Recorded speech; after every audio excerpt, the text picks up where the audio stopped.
Poor people's words. I don't know where I'm going, but if I just follow everyone else, I'll be right.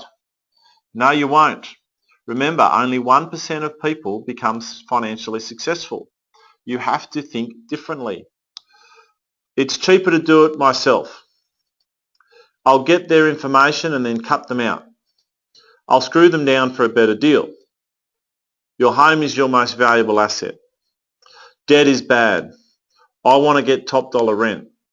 Money won't make you happy. Money's the root of all evil. Rent money is dead money. All of these expressions are wrong.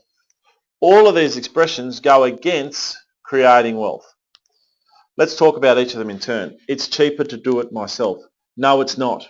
What do you do for a living? Maybe you're a plumber. Maybe you're a school teacher.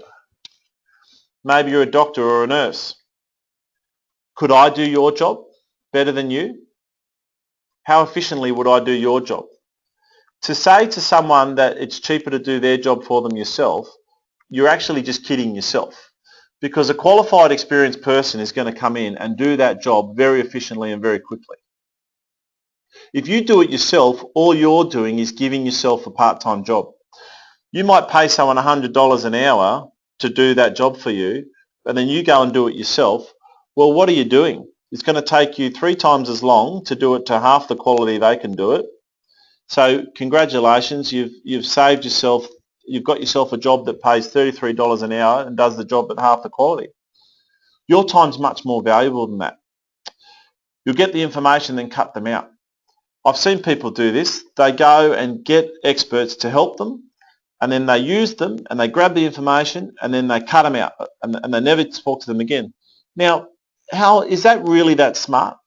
Because if you want to be wealthy, you need to have people looking out for you. If you want to be wealthy, you need people advising you, and you need people who are going to tell you about all the great opportunities and make sure things work.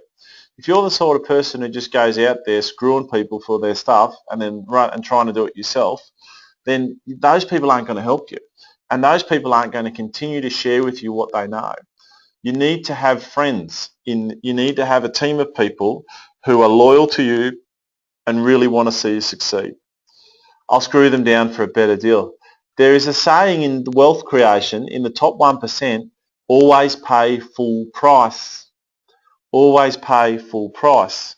Now, that to a poor person or someone with a poor man's mentality, that sounds ridiculous. But listen to the wisdom.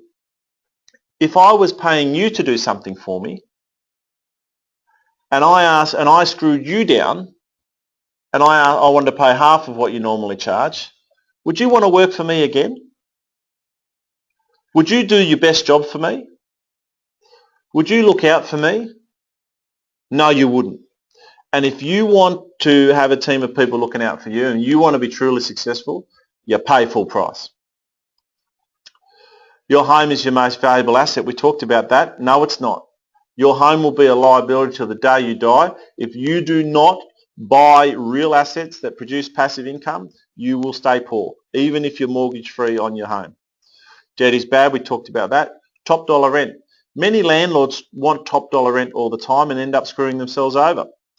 If you've got a tenant, you want to keep your rent $10 to $20 cheaper per week than everyone else. Because if you've got a tenant, they will stay. And if your property is vacant and there's only one person looking to rent, they'll rent yours because you offer the best value for money.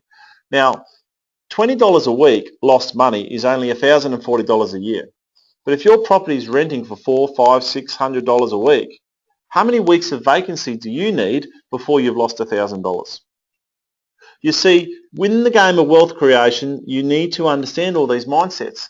But when you're poor, you scrap for every dollar.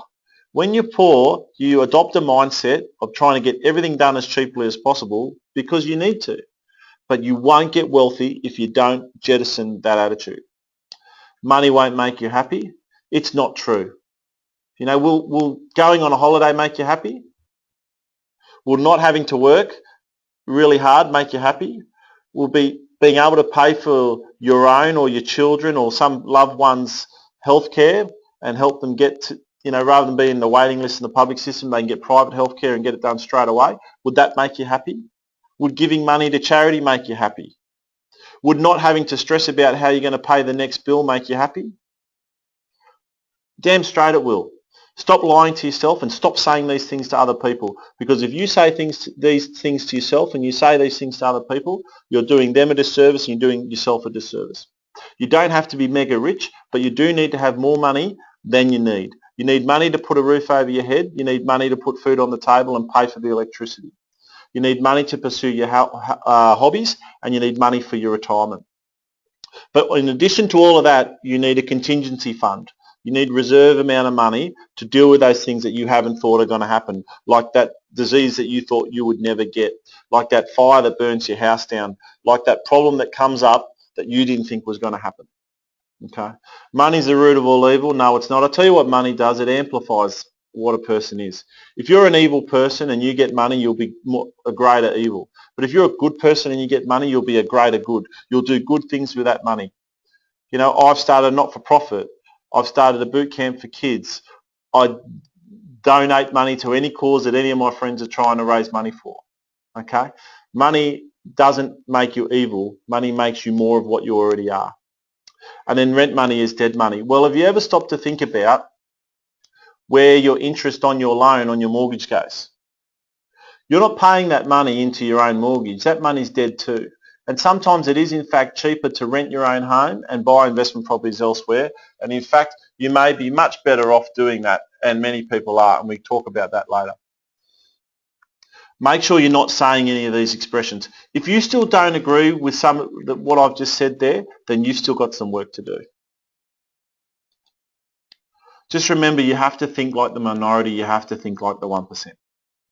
Hi, Damien here. Hope you enjoyed that video. If you'd like to learn more about property investing, or maybe you're already investing in property and you want to make sure you're doing it right, click on the link below and go and watch the full webinar. In that webinar is everything I think a property investor needs to know if they want to be successful in investing in property. I'm going to talk to you about how to grow your portfolio quickly, but also, more importantly, safely, so that you don't stick your neck out too far and you're protected from anything that could go wrong. If you're investing in property and you haven't watched it, invest the time. It'll be the best decision you make in a long time. Cheers.